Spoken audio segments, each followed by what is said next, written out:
Greetings, friends. Happy Saturday. I'm really happy to be here today.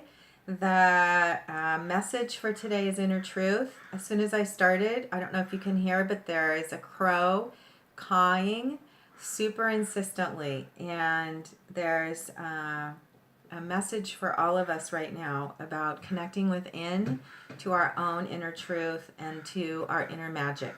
The word magic came up really strongly for me in Mystery School Circle on Wednesday night this week, and I've been holding curiosity for the question that we discussed, which was when things feel dense or stagnant or heavy, how do we stay connected to magic? And how do we reconnect with magic when we feel a little bit out of balance or off track? And to me, that is a really valuable line of inquiry because no matter how low energy I feel, when I get an infusion of magic, it instantly puts me back on track and reminds me of who I really am and of the magic and the truth of magic that's around us always. So, crows remind us of magic, they remind us of the mystery, and they remind us to move within and trust our alignment to inner truth. So, inner truth. There is an odd quality, at least for me this week, and I was commiserating with a mystery school cohort this morning about this. There's an odd quality of stagnation or inertia right now. And I have a theory about that. I've had a hard time this week stepping into practical activities. And it hasn't been a really resistance as much as that I just haven't been able to harness the kind of focus that I usually have to do my daily tasks. And when I really dropped into it today, what I felt was this quality of spaciousness and also a kind of very slow swirling.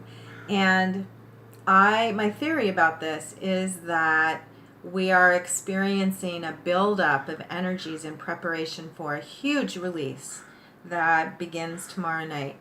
And so this release starts with the sun moving to 15 Leo, which is one of the 4 cross quarter days of the year. And I'm bringing up the universe because she was the final card in our full moon spread. And these 4 guardians on the card, they also appear on the Hierophant, are the representatives of the 4 cross quarter points. They're powerful guardians. They're also pulling the chariot forward. They're powerful guardians of consciousness in our world. And 15 Leo is the guardian that we connect with on Sunday night at midnight, that specific time. And every year when the sun crosses 15 Leo, there's a huge release of the fiery energy of personal power and an infusion of determination and confidence and vitality that fuels our quest for our own expression of who we are and what we have to offer to the world through our creativity and our confidence and our fire of the truth of who we are. So that happens at midnight on Sunday, and then it's followed on the heels Monday morning. And I'm happy to say this at 11:11 a.m. Pacific time, Monday morning by the full moon eclipse in Aquarius. And so what's happening right now, intuitively, I feel, is a buildup of energies, and the slow swirling I'm feeling and the quality of spaciousness is this, is a kind of pressure. I was shown something similar to a log jam where there's water building and swirling in preparation for a huge release. And so my encouragement to you today and the message of inner truth comes from the Princess of Swords, who is the position of spirit in our full moon spread. And she is the representative of the quality of inner truth, our ability to harness inner truth and wield the sword of awareness in order to connect to Earth and to interface with Earth and to move through any density that keeps us from full embodiment and from drawing down our own light.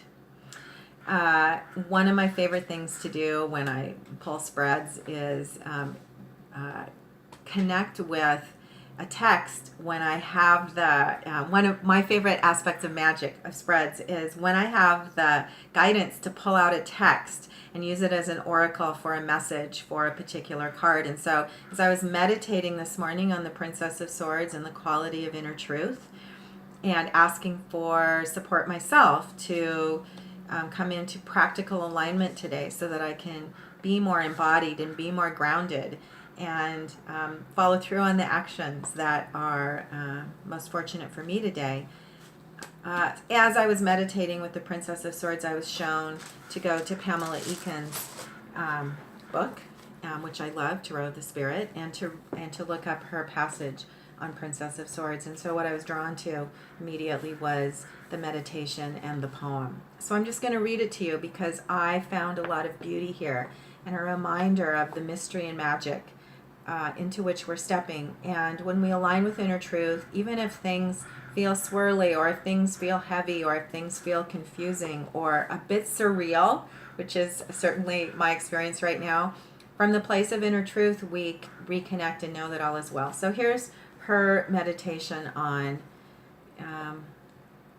Princess of Swords, who she calls Sister of Wind. Wind Sister, Angel of the Mind, Priestess of Idea.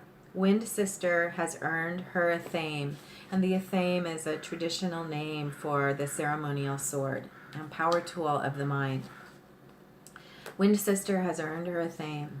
She draws down the ethereal and yokes the force, grounding the idea for or against the dominant voice, the challenge of mind on matter. Sharp-witted Wind Sister wields her Athame. She alone knows the flight patterns of war hawks and doves of peace. On so many levels, this beautiful poem resonates with me.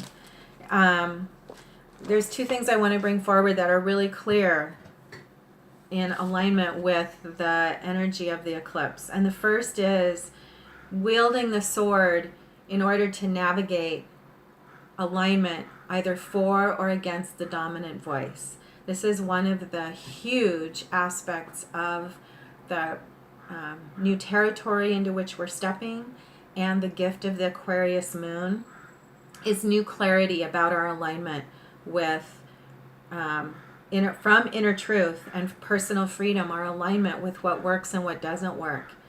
And they're part of the element of surreal life right now is that we're aligning with future realities that aren't yet in physical form.